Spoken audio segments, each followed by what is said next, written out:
ஆண்டவரும் இரட்சகருமாகிய இயேசு கிறிஸ்துவின் இனிய நாமத்தில் உங்களை யாவருக்கும் அன்பின் வாழ்த்துக்களை தெரிவித்துக் கொள்கிறேன். அருமையான தேவ பிள்ளையில புதிய நாள், புதிய நம்பிக்கை, new day new hope daily devotion மூலமாய் இந்த நாளில் கூட உங்களை சந்திப்பதில் நான் மிகுந்த மகிழ்ச்சி அடைகிறேன். அல்லேலூயா. இன்றைக்கு கூட கர்த்தர் நமக்கு கொடுக்கிற வார்த்தை என்ன? சகரியா தீர்க்கதரிசன புஸ்தகம் 9ஆம் அதிகாரம் 12ஆம் வசனத்தை கூட வாசிக்க கேட்போம். நம்பிக்கையுடைய சிறைகளை அரணுக்கு திரும்புங்கள், இரட்டிப்பான நன்மையை தருவேன், இன்றைக்கே தருவேன். அல்லேலூயா. நம்பிக்கையுடைய சிறைகளை அரணுக்கு திரும்புங்கள். அல்லேலூயா. தேவ பிள்ளையில நமக்கு அரண் யாரு?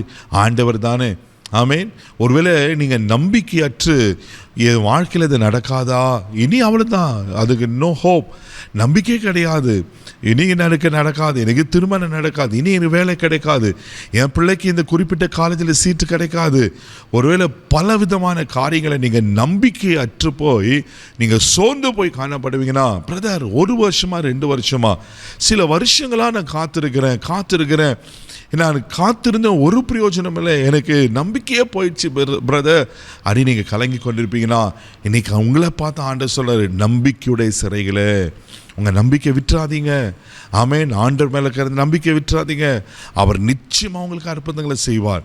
அரணுக்கு திரும்புங்கள். அவர் தான் நம்மளுக்கு அரணா இருக்கிறாரு, அவர் தான் நம்மளுக்கு பாதுகாப்பா இருக்கிறாரு. சங்கீதத்தின் புஸ்தகம் 9ஆம் அதிகாரம் 10வது வசனத்தை கூட வாசிப்பீங்கன்னா இப்படியா சொல்லப்பட்டிருக்கு. வாசிக்க கேட்போம். கர்த்தாவே, உம்மை தேடுகிறவர்களை நீர் கைவிடுவது இல்லை, ஆதலால் உமது நாமத்தை அறிந்தவர்கள் உம்மை நம்பி இருப்பார்கள். ஆமே. உமது நாமத்தை நம்பி இருப்பார்கள், உம்மை அறிந்திருப்பார்கள். இதே பிள்ளைல அப்போ அவர் நாமத்தை நாம நம்பி, ஆண்டவர் நீங்க தான்ப்பா எனக்கு பேல, நீங்க தான் எனக்கு அரண், நீங்க தான் எனக்கு எல்லாமே ஆண்டவரே அப்படின்னு சொல்லி அவர் மேல அவர் நாமத்தை சார்ந்திருக்கும் போது அவர் நமக்கு அரணா இருக்கிறார். ஹல்லேலூயா. எப்படிப்பட்ட அரணா இருக்கிறாரு? அதே சங்கீதத்தின் புஸ்தகம் 31ஆம் சங்கீதம் 4வது வசனத்தை கூட வாசிக்கும் போது இப்படியா சொல்லப்பட்டிருக்கு. வாசிக்க கேட்போம். அவர்கள் எனக்கு மறைவாக வைத்த வலைக்கு என்னை நீங்களாக்கி விடும், தேவரீரே எனக்கு அரண். அல்லேலூயா.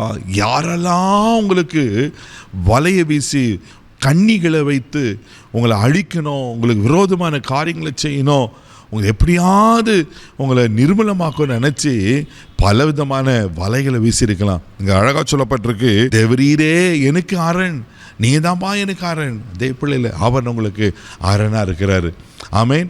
அவர் மேலே இருக்கிற நம்பிக்கை விட்டுறாதீங்க, அவர் நாமத்தில் இருக்கிற நம்பிக்கை விட்டுறாதீங்க. நிச்சயமாக அவர்களை பாதுகாப்பார். பாதுகாப்பவர் மாத்திரமில்லை, உங்களுக்கு இரட்டிப்பான நன்மையை தருவாராம். இரட்டிப்பான நன்மையை.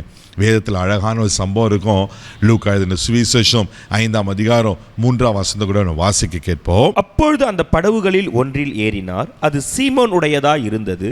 அதை கரையிலிருந்து சற்றே தள்ளும்படி அவனை கேட்டுக்கொண்டு அந்த படவில் உட்கார்ந்து ஜனங்களுக்கு போதகம் பண்ணினார். பாருங்களேன், ஆண்டவர் சீமோனுடைய படவுல உட்கார்ந்து பிரசங்கம் பண்றாரு.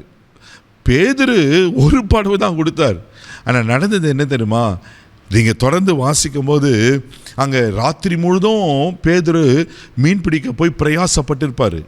ஒரு மீனோட கிடைக்கல. அப்போதான் ஆண்டவர் சொல்றாரு, வலது புறமா ஆழத்தில் வலைய போட்டு. ஆண்டவரே, நான் ராத்திரி முழுதும் பிரயாசப்பட்டேன், ஒரு மீனோட கிடைக்கல ஆண்டவரே. ஆகிலும் ஆண்டவரே வார்த்தையை நம்பி வலைய போட்ட போது 2 படவுகள் அமிழத்தக்கத மீன்கள் கிடைச்சுதான். தேவப்பிள்ளையில இரட்டிப்பான நன்மையை தருவேன்னு சொன்னார். நம்பிக்கையுடைய சிறைகளை அரணுக்கு திரும்புங்க.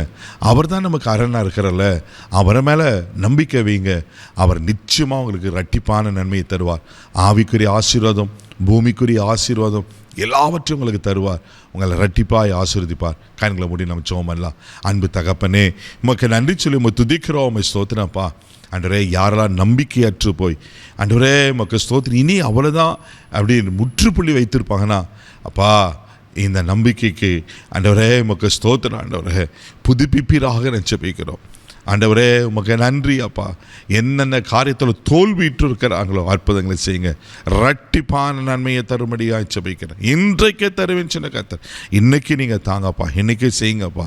இன்றைக்கு ஒரு ஆசீர்வதியும் இல்லை கனப்படுத்தும். இந்த நாள் முழுதும் கரம் பிடித்து நடத்தும்.